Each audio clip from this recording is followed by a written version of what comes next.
And how tall would you say they would have been? You said children. Let's have a... I'd say that they were between 3 and 4 feet high. And let's get a little description now. What I remember. First, how badly damaged did they? They were birds. And remember, I told you about they had kind of their suits or their coveralls or whatever you want to call them, was made out of something like awning or something. We couldn't cut it with band scissors, and the only way we got it, Dutch had a knife, and we got it nicked in and ripped it. And they did not have ears per se, and they did not have noses per se. They had orifices, and that's about it. Were their faces badly burnt? One of them was really, you could see a whole one if you put the 3 of them together. You know what I'm trying to say? Yeah. And was the flesh blackened from the fire? Oh, yeah. They really were. Now, where they had the suits on, we don't know, because when we come off with the suits, their flesh had been so cooked that part of it come off with the suits. Yeah. Let's take the limbs, the hand, the hands only had 3 fingers. They didn't have a thumb. They just had like 3, about like that, hanging down. Were they shorter or longer, same size as humans? No, they weren't as long as humans. They were more stubby, and they just hung, more or less. And I don't imagine you took that to look at their feet. Yeah, their feet was built kind of the same way, but now their feet all. But it looked like they had 3 appendages instead of 5 or 6 or whatever.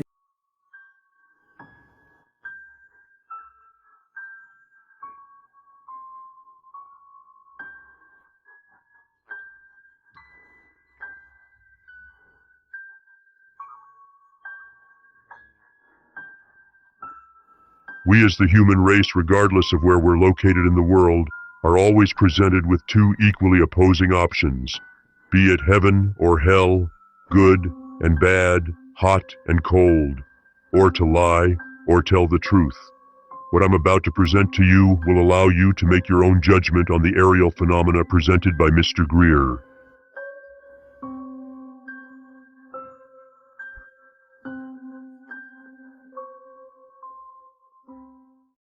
Two-part question. The first one being, is there no hostility from another species because there's a higher governing species, or is it just the fact that there is no hostility whatsoever? How can we be sure of that? First question. Everybody who I know who has dealt directly with those beings have told me our own experience, and that is they are completely non-hostile. They have been portrayed as such, because how do you unite the world around a military response? You create a false What happened over the next several years, really that's the most important thing that initially happened. The second most important thing that happened, and there were other crashes in between, the second most important thing that happened is that we found 2 discs in the vicinity of Aztec, New Mexico in 1948, which contained human body part. Now, this caused the classification to go from secret to way above top secret, because there was a great fear of a national panic. Now, this was before they ever did a study to determine whether or not they believed the populace would panic if the information that aliens were here was disseminated. But they knew that if they told the public, or if it got out to the public by some means, that aliens were not only here, but were flying around in craft which contained human body parts, that's another story altogether. Now, I don't want you to get real concerned about this, because your chances of being affected by it personally are extremely remote. This is what Werner von Braun warned about, and we are very much at that point, unfortunately. So I think that calmer minds need to prevail, but there is no evidence they are hostile. Now, let me make one other point. As I said one time to a general, I won't say who it is, because if they were hostile, and given the galactically foolish things we have done, targeting them, striking them, now these systems that are faster than the speed of light, moving out into space, the technologies they have in a fraction of a second could shut down all those systems and everything else. They have not. Why have they not done that? Because they are essentially very peaceful, highly organized, socially evolved, psychologically and emotionally The other two evolved bases, civilizations. the other two landings I know occurred without a doubt at Holloman Air Force Base and Edwards Air Force Base. The first landing occurred at Holloman Air Force Base, where the aliens met with our intelligence officers. They reached a basic agreement after several hours. They were able to communicate. They left one hostage with us. His name was Krill, as a pledge that they would return and formalize an agreement. Later in 1954, they landed again at Edwards Air Force Base. President Eisenhower had arranged to be on vacation in Palm Springs. At the appointed date and time, President Eisenhower was whisked away. He actually disappeared. Nobody even saw the helicopter come or go, but he just flat disappeared. The press was really shook up. And if you read the newspapers during that period of time, you will find that the press literally went wild trying to locate him. They were given a story that he was taken to a dentist for a toothache. They never found a dentist that treated President Eisenhower. In fact, he was at Edwards Air Force Base. He reached a formal agreement with the aliens and a treaty was signed. This was played out in the movie that you saw called Close Encounters of the Third Kind. Everything that you saw in that movie, except for finding the ship in the desert and the plains in Mexico and those types of things, was true. People were and are still being abducted. People were and are still being picked up and relocated, decontaminated, brainwashed, given new identities, and put back into society in some other location. For their own protection, really, in most cases. In some cases, man-made it's a aliens. travesty. They've actually bioengineered non-human, non-earth animal creatures that are actually running around. Well, that they're using special operations to abduct people and do things like that. Yeah. Why would you abduct somebody using a man-made alien as opposed to just sending in a military person to do it? Because they want people to believe that they have been abused by an alien so that they can justify interplanetary war. That's what we were talking about earlier. Okay. This whole thing is a psychological warfare operation going back since 1953, 70 years, when they concluded they could use the whole UFO issue for its psychological warfare value. And I'm quoting from the CIA document we have, and that I provided in briefings to people at the White House and Congress. So I think that you have to understand, what does that mean? It means exactly what I just told you. So let's talk about this. There are three different phenomena masquerading as alien. One is actual extraterrestrial. The other are what we call stagecraft. Like in the early days, we have an Air Force intelligence officer who's a witness on camera.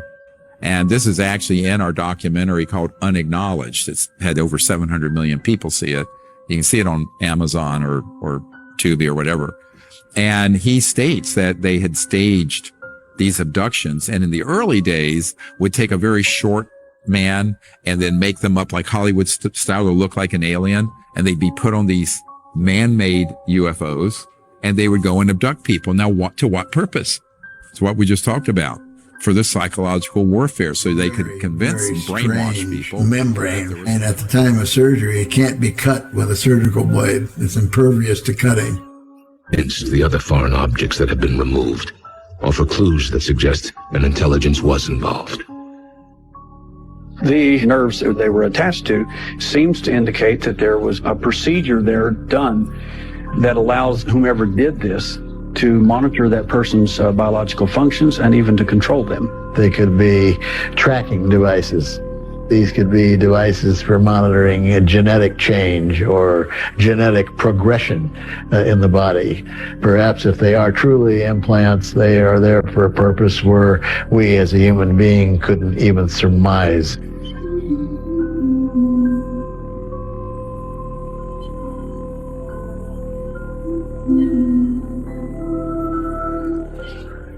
The object is dark, almost black in color. I think it's fairly safe to say at this point that this object is certainly not similar to any of the usual objects that are removed from the human body. This is one of the most unusual objects that I've seen in 34 years of medical practice.